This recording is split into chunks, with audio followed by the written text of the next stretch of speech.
जब double engine की सरकार थी तो लोग यहां भूख से मरते थे। इनकी गलतफहमी हाई कोर्ट और सुप्रीम कोर्ट ने भी निकाल दिया। इसी को कहते हैं चोर मचाए शोर। देश की सारी संपत्ति व्यापारियों के हाथ में बेच दिया। आदिवासी दलित पिछड़ों का रिजर्वेशन खत्म करने का षड्यंत्र चल रहा है। अभी कल परसों ही पूरा भारत बंद हुआ था बैकडोर से आदिवासी दलितों के सीट पर नियुक्ति करने का एक निर्णय को लेकर। इस देश के आदिवासी दलित पिछड़ों का अल्पसंख्यकों का हक अधिकार लूटने की तैयारी सरकार कर रही है। अभी इन्हीं का मुख्यमंत्री अभी गांव-गांव में जो बारिश में बाढ़ आता है उस बाढ़ को भी बाढ़ जिहाद में बदल दिया ये लोग। बाढ़ में भी पानी में भी हिंदू मुस्लिम करने लग गया ये लोग। अगड़ा पिछड़ा आदिवासी दलित करने लग गया। हम लोग लगातार काम कर रहे हैं। अभी तो 21 साल से 49 साल तक की महिलाओं को, फिर 50 साल से मरने तक के महिलाओं को जब तक जिंदा रहेगी उसको पेंशन देंगे। बूढ़ा बुजुर्ग के लिए पहले हम लोगों ने 60 साल का उम्र रखा था, लेकिन हमारे कार्यकर्ताओं ने, विधायकों ने, मंत्रियों ने, पदाधिकारियों ने कहा, और वैसे ये राज्य देश का सबसे गरीब और पिछड़ा राज्य है। यहां गरीब लोग सबसे अधिक रहते हैं देश में। यहां सामाजिक सुरक्षा सबसे पहला प्राथमिकता होती है और होनी चाहिए थी। लेकिन राज अलग होने के बाद हमारे विपक्षों ने जो सरकार चलाया उस सामाजिक सुरक्षा पर ध्यान ना दे करके व्यापारियों की सुरक्षा में लगे रहे। इस राज्य के किसानों का ऋण माफी करने का उनके पास पैसा नहीं था। यहाँ के बूढ़ा बुजुर्ग लोग को पेंशन देने के लिए पैसा नहीं था। यहाँ के महिलाओं को पेंशन देने के लिए पैसा नहीं था। लेकिन अपने व्यापारियों का लाखों करोड़ों अरबों रुपया माफ करने का पैसा इन लोग के पास था। और यहाँ के ना लोगों को राशन मिला, ना पैसा, ना रोजगार। आपको मालूम होगा 2019 के समय, 19 से पहले जब डबल इंजन की सरकार थी तो लोग यहां भूख से मरते थे।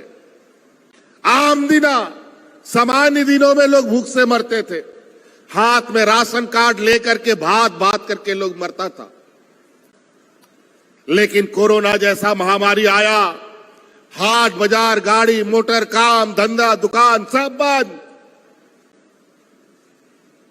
नौकरी चाकरी जहां बाहर गया काम करने वाला उन लोग को भी निकाल दिया। ऐसा महामारी आया और ऐसे स्थिति में भी हम लोगों ने एक भी व्यक्ति को भूखा नहीं मरने दिया। हमारे पास अस्पताल की स्थिति अच्छी नहीं थी, डॉक्टर का हालात स्थिति ठीक नहीं था, कोई बढ़िया अस्पताल गांव देहात में नहीं। फिर भी यहां के गरीब गुरवालों को इस कोरोना से हम लोगों ने राज्य में कोई अफरा तफरी नहीं होने दी। और वहीं अगल बगल के राज्यों में उस समय आप लोगों ने देखा कैसे लोग मर रहे थे, जैसे जानवर मरता हो ऐसे लोग मर रहे थे। उनको जलाने के लिए लकड़ी खत्म, लोगों को दफन करने के लिए मिट्टी खत्म हो गया था, जमीन खत्म हो गया था।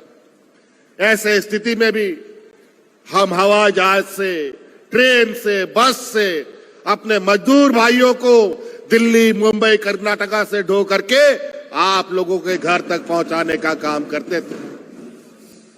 और इसी दौरान हमारे दो मंत्री इस राज्य की जनता का सेवा करते करते कोरोना उन लोगों को लेकर साथ में चला गया।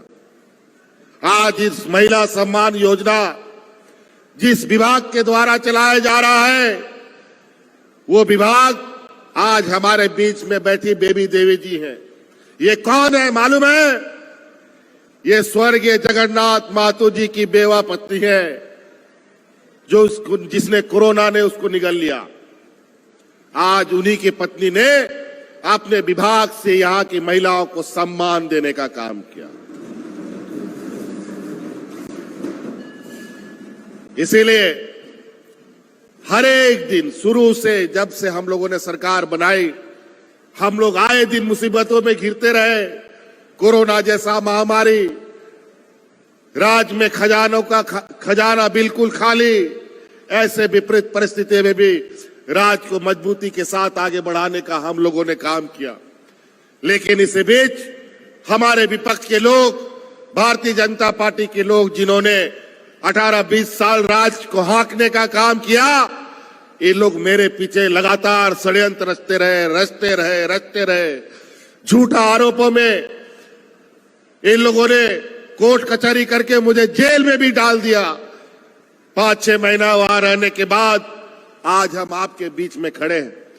हाई कोर्ट से लेकर सुप्रीम कोर्ट तक इन लोग को लगता है यहां का आदिवासी मूलवासी सबसे कमजोर और मूर्ख होता है। इनको डराओ धमकाओ, कोर्ट कचहरी पुलिस करा दो तो ये लोग कभी आवाज नहीं उठा सकता है। लेकिन इनकी गलतफहमी हाई कोर्ट और सुप्रीम कोर्ट ने भी निकाल दिया। आज हमारे ऊपर जो लगे आरोप थे वो निराधार निकले, वो झूठा निकला और आज कोर्ट के आदेश से आज हमको बाहर आपके सामने खड़े होने का मौका मिला।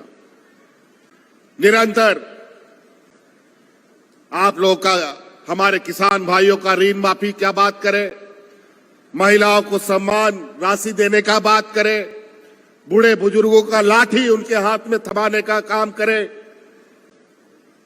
यहां के गरीब गुरुआ लोगों का बिजली माफी करने का काम करें, या हमारे आने वाली नई पीढ़ी, नई नस्ल को मार्गदर्शन करने वाली बच्चियां हो, उनको सावित्री बाई फुले योजना से आच्छादित करने की बात कहें।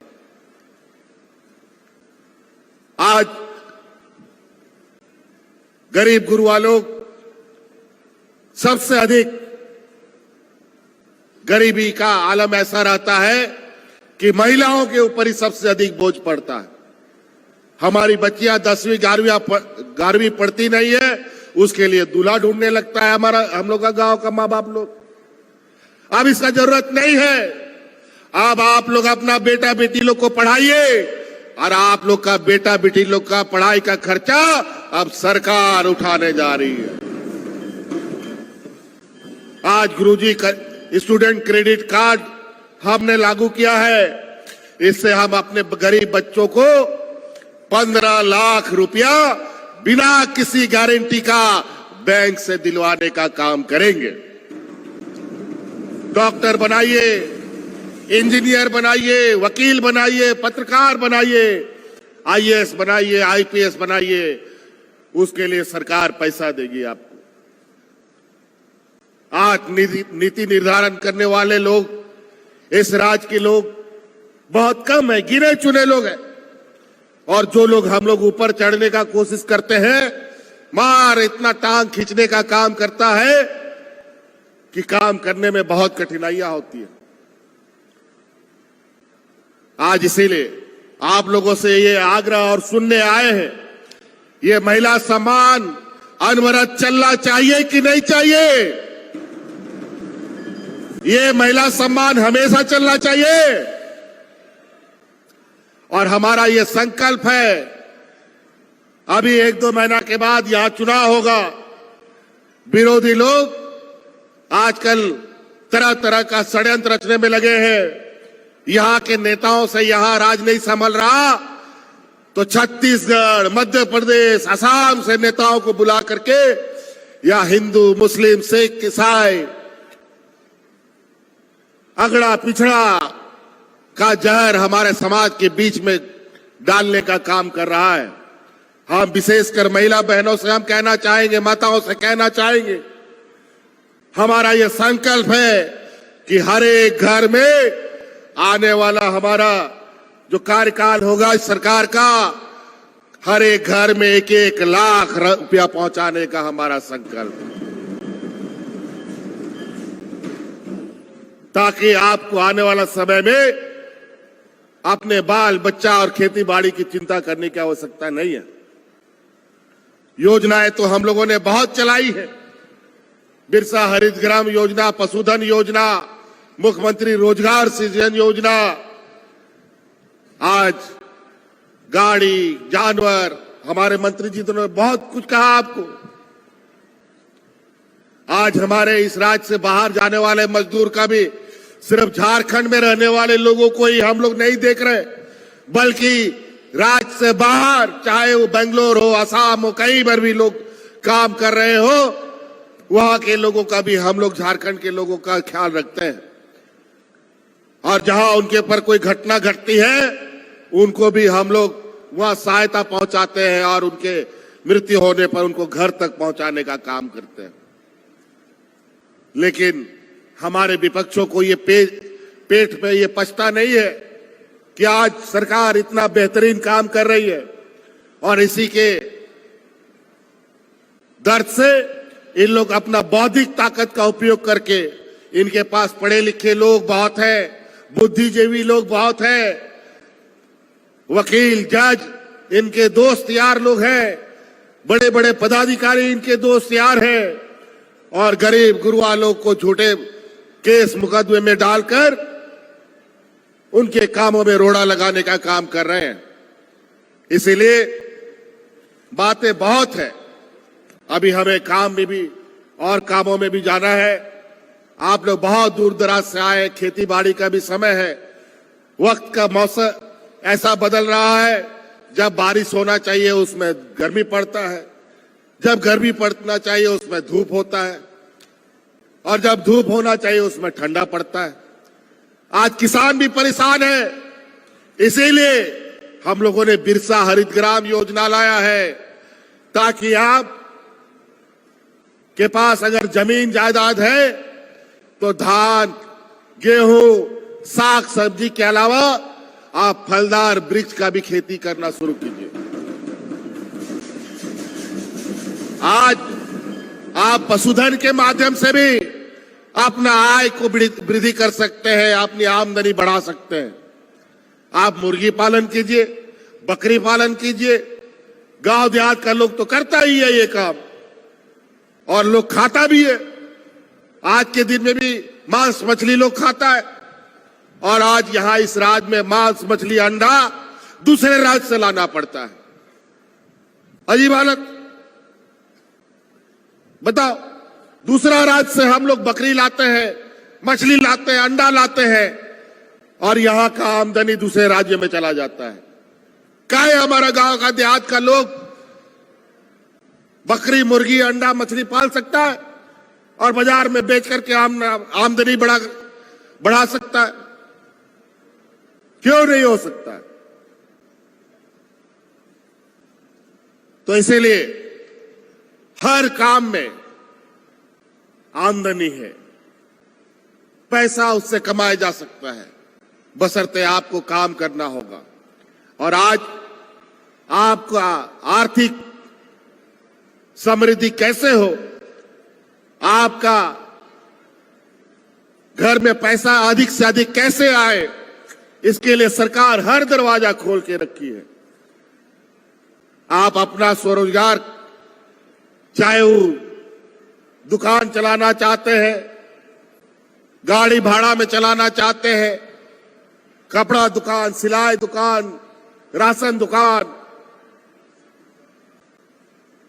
छड़ गिट्टी सीमेंट का दुकान, जो भी चलाना चाहते हैं, इसके लिए सरकार आपको पैसा दे रही है। जानवर पालना चाहते हैं, गाय, मुर्गी, बकरी, सुअर, सब सरकार दे रही है।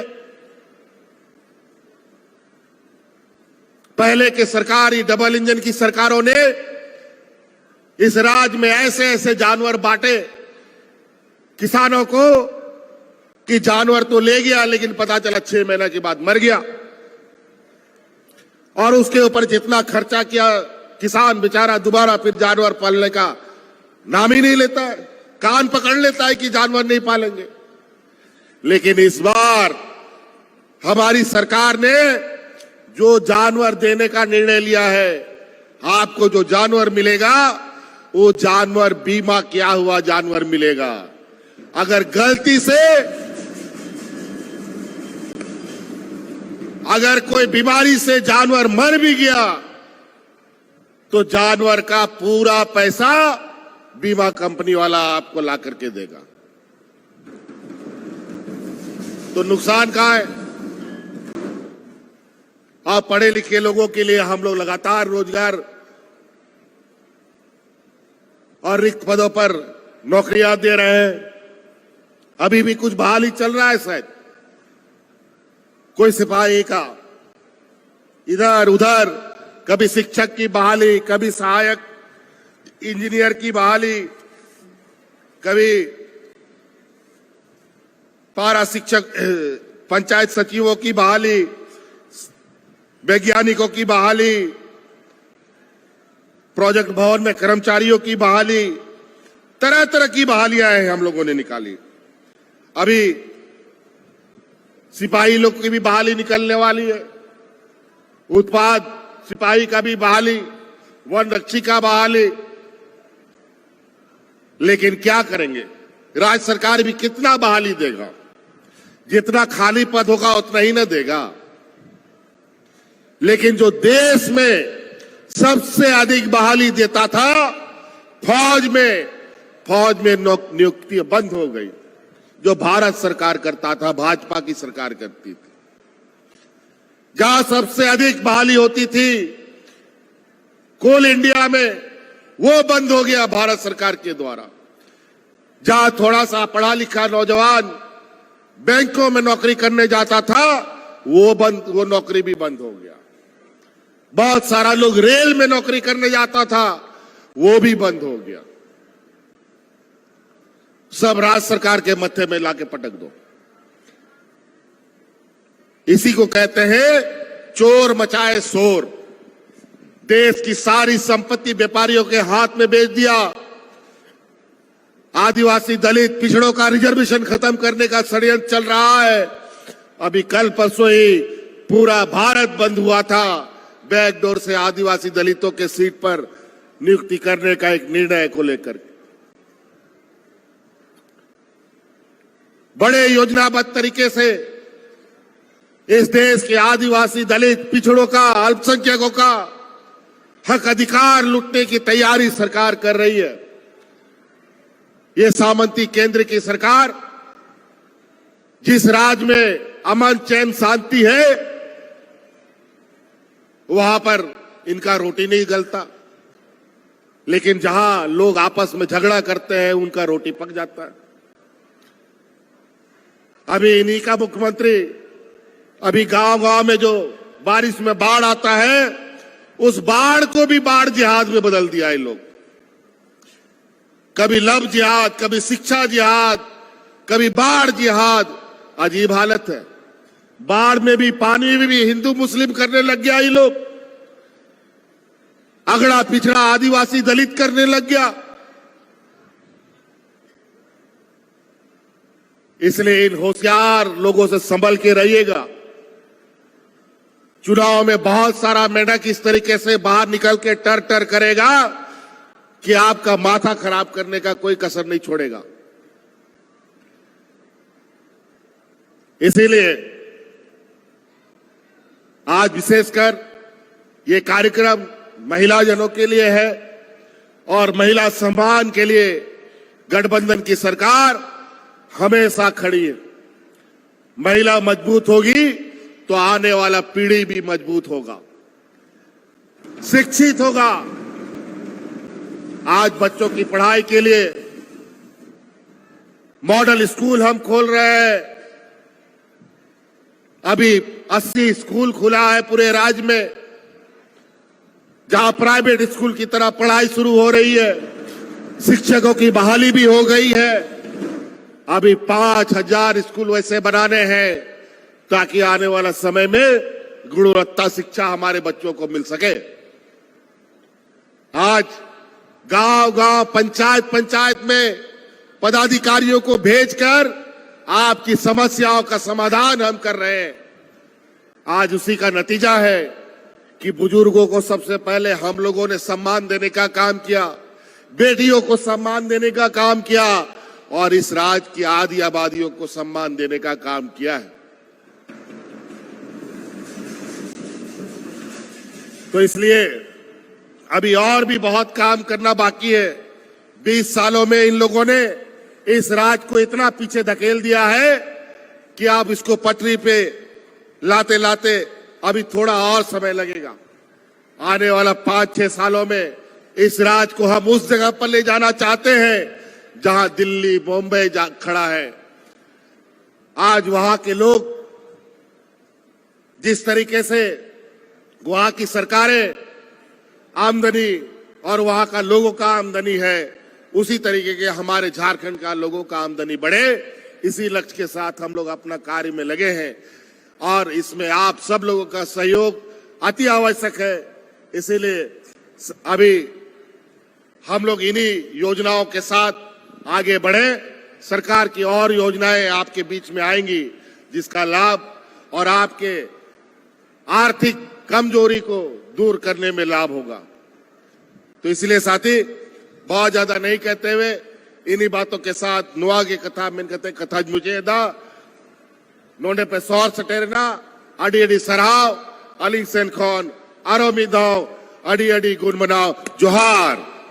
नेशनल दस्तक की आपसे गुजारिश है कि अगर इसको बचाना चाहते हैं तो नेशनल दस्तक को सब्सक्राइब करने के लिए रेड कलर के सब्सक्राइब बटन को दबाएं, फिर बेल आइकन की घंटी दबाएं। नेशनल दस्तक को बचाने के लिए बहुत जरूरी है कि हर खबर को शेयर करें, लाइक करें, कमेंट जरूर करें।